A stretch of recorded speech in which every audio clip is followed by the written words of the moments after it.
morning, good afternoon, good evening. First, the nation was told that it was individuals, then district, and then provinces, and so forth that wanted Mnangagwa to stay beyond his two-term constitutional limit. And today, the party spokesperson, Chris Mutsvangwa, is announced that this now is the party's position. Let's just listen to that announcement. Understand that when the ZANU-PF Congress conference in Bulawayo says Mnangagwa imboramba ya Mchitonga, they are assessing the performance of a doer, an intelligent man who always finds innovative solutions based on the creative genius of the Zimbabwe people and delivers those solutions for Zimbabwe people to free themselves from poverty and become part of the human progress. This is why there is a clamor by ZANU-PF, the organs, all of them in the party, as well as the provinces, to say, President Wongu Constitution inoti 2028. Wongu, imi munoti ndimakanyora Constitution, you want to end up in 2028. But there was a provision in the Constitution that if the membership can convince the electorate in 2028, kuti President ngavaenderere mberi, we will be presenting you with the decision of the electorate to say, muramba here kuramba muchitonga iyo electorate iende iti mutonga. It's not about the president demanding that he extends his term in 2020. Well, there we have it. Benjamin, what do you think? Good day to you and good day to everybody.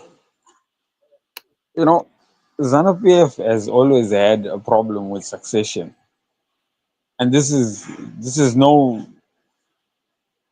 it's no different. I mean, we spoke about this for a very, very long time now. I think we have had a couple of sessions talking about that Mnangagwa is going to be there by 2030. And slowly but surely, we can see that they are making progress in making that a reality. Of course, Mnangagwa will be there by 2030. He is just, buying time. On the last minute, probably they will just come up and say, no, we have decided as a people of Zimbabwe, and they will break the constitution or amend it, whatever the case may be. This is who they are. We saw it with Mugabe. Nobody would have thought Mugabe would have gone the way he did. A few minutes before that day, they were singing praise, to him. And you thought, it is business as usual. It's ZANU-PF doing its thing. Meanwhile, in the back, they were plotting against him. This is the same way that I think will happen to Mnangagwa eventually. That is the DNA of ZANU-PF. Well, we have got to get the record right. The only time that the people of Zimbabwe have come closest to having free, fair, and credible elections was in 2008. And this was after SADC had put on a lot of pressure on ZANU-PF to conduct a meaningful, free, fair, and credible election. And as the result of the March vote started to come in, Mnangagwa realized that ZANU-PF was losing the elections. And he stepped in, stopped ZEC declaring the results, and he and his junta took over. Here is Mnangagwa himself boasting about that period. 2008 patakaita ma-elections pakaposa papinda Tsvangirai ndandiri election agent ya-president. Ma-results abuda tiri pa-party headquarters vamutasa vanga vari secretary vedu ve-administration vamutasa muripi ndafona ndiri kwarusapi komogwenda kwarusapi seka ma-results achibuda kudai vanga aiwa zvako izvo Mnangagwa ndezvako endaenda kumusha ofisi vanga vabisa zvinhu zvavo zvose vatofunga kuti zani yadini yaparara. President ofona zvakamira sei kati ndomamira zvakaita takatodini kateda sei manje mama ndikati abvudzai baba nditaurira baba gadzirai politburo cabinet musarangarira zvimwe zivi gadzirai chi cabinet asi nangoda kuti muzive kuti 2008 ma-results abuda vamutasa vakatiza. As a country we face a generational transition. Vana vesa vari kuma below 35 they are crying out for help. The country is in a mess. Arusuru. We know we are inheriting a mess. We know this country has been left with nothing. I'm assuring you that starting from tomorrow, you'll see a different nation from what you have seen or read on the news about these results and everything. Where we are going ahead there, the situation will be very different. What we said to our people, they could not see with their own eyes. We're going to act as we see it fit. We're prepared to go the whole distance.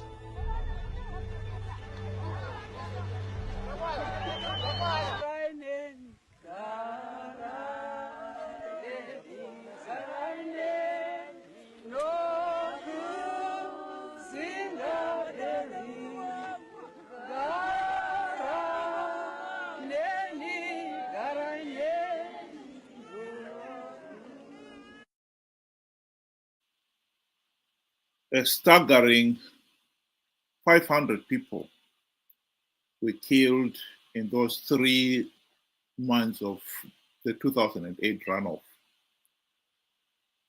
Hundreds of thousands were beaten up, raped, or had their properties destroyed.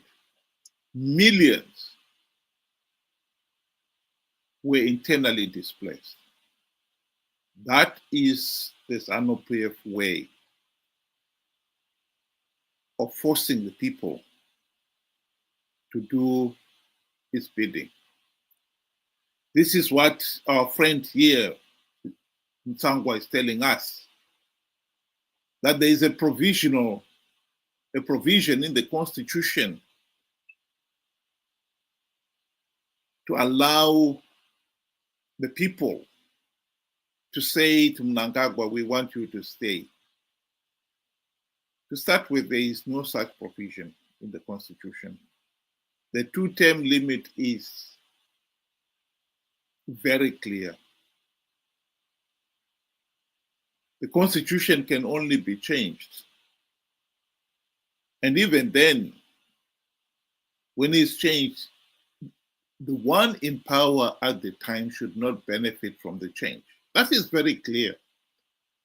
But we know that this is a regime that has no regard for the Constitution, that definitely has no regard for what the people have to say. Now that the party itself is singing from the same hymn book that Mnangagwa must stay, I think we know the regime is going to impose that position on the nation. That is the tragedy of Zimbabwe. We need to remember that ZANU-PF is a group of thugs, and they are ruthless, even amongst themselves. They are willing to kill each other in and out of positions. So you will find this position that has been taken to say Mnangagwa should extend his term limit.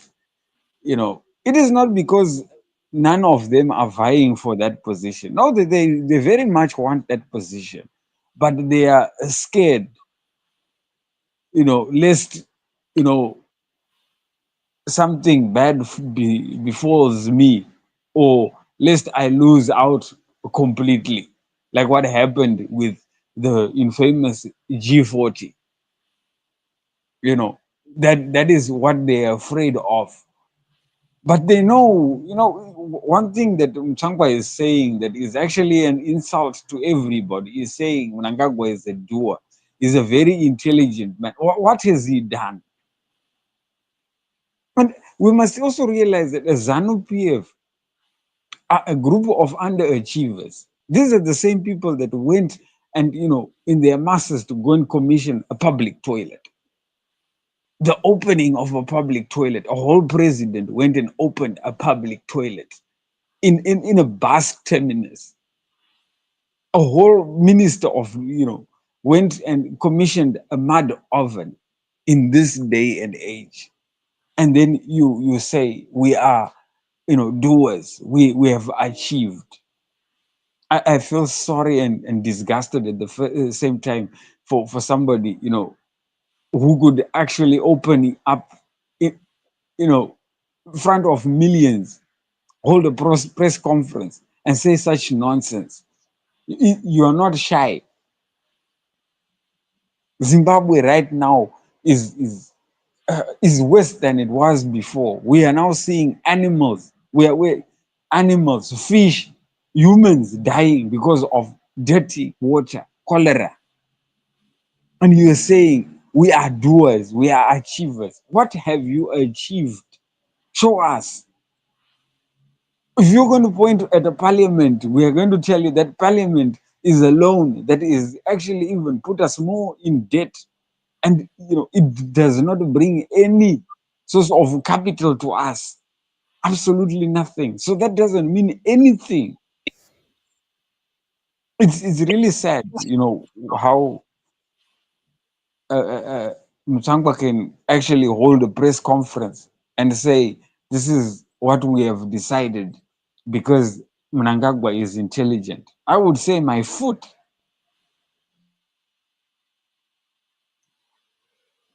Well, the issue of what you have achieved, what a particular government has achieved or can achieve, and so forth, is one debate that should be had. And it is right, it should be had. But what we have got to appreciate in the case of Zimbabwe is that that is not what decides at the end of the day. That is the argument we are making here.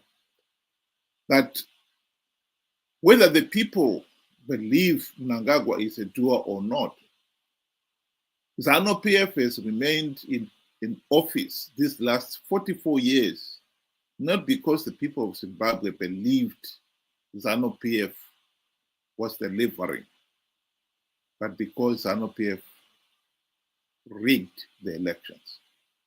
This is at the heart of it. As long as ZANU PF is able to rig the elections, as much as people can see that nothing has been accomplished, indeed, ever since the military coup of 2017, the economy is worse than ever. Corruption is in overdrive. And as long as Zimbabwe remains a pariah state, forget it. There will be no meaningful political stability in the country. And as long as there is no stability, there will be no meaningful economic recovery, let alone prosperity. The whole argument that Mnangagwa is a doer and is going to deliver 2030 is all a mirage. But what matters is the people themselves have never been given a chance to say what they think of that mirage. It's imposed on them.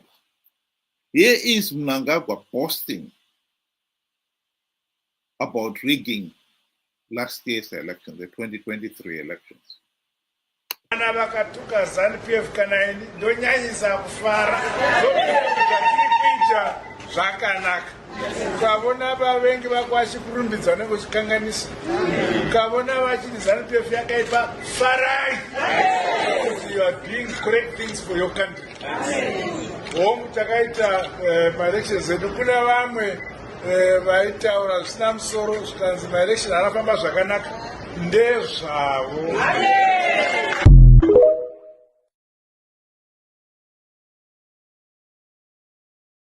This is the reality for Zimbabwe. We have got an arrogant regime that believes they have the right to rule the country. And as I've said, Mugabe himself would have stayed in power until his death. It took a military coup to force him out of office. I think it is no exaggeration that it will take a similar thing to get Mnangagwa out of office. He is in and he is determined to stay. All this talk about the constitutional provision allowing ZANU-PF to persuade the electorate and presenting him with the decision of the electorate that people want him to stay is just nonsense. ZANU-PF will not hold free, fair, and credible elections. We had the opportunity to hold free, fair, and credible elections in 2008, when ZANU-PF stepped in and disrupted those elections. The GNU that followed gave us the country, as a country, the opportunity to implement the reforms. Alas, that opportunity was wasted. Not even one token reform was implemented. And ZANU-PF emerged out of that GNU with all its dictatorial powers intact. Mnangagwa is determined to make sure those dictatorial powers are never taken away from him. ZANU-PF will rig 2028 elections and make sure that Mnangagwa stays in power. We also know that Chamisa and company will participate in 2028 elections, knowing fully well that they are flawed and that ZANU-PF was rigging out of greed. The same reason they participated last year, 2018 and 2018. The only hope of ending this cycle of ZANU-PF dictatorial rule is for us to persuade the millions of the so-called Chamisa Chete Chete Brigade participating in these flawed elections. Because as long as they participate, they will give SADC leaders the excuse, even if the SADC election observer team condemns the election as they did last year, that they were flawed. But the leaders will have the excuse to say, well, if that is what the people of Zimbabwe want, who are we to stop them? This is the reality in Zimbabwe.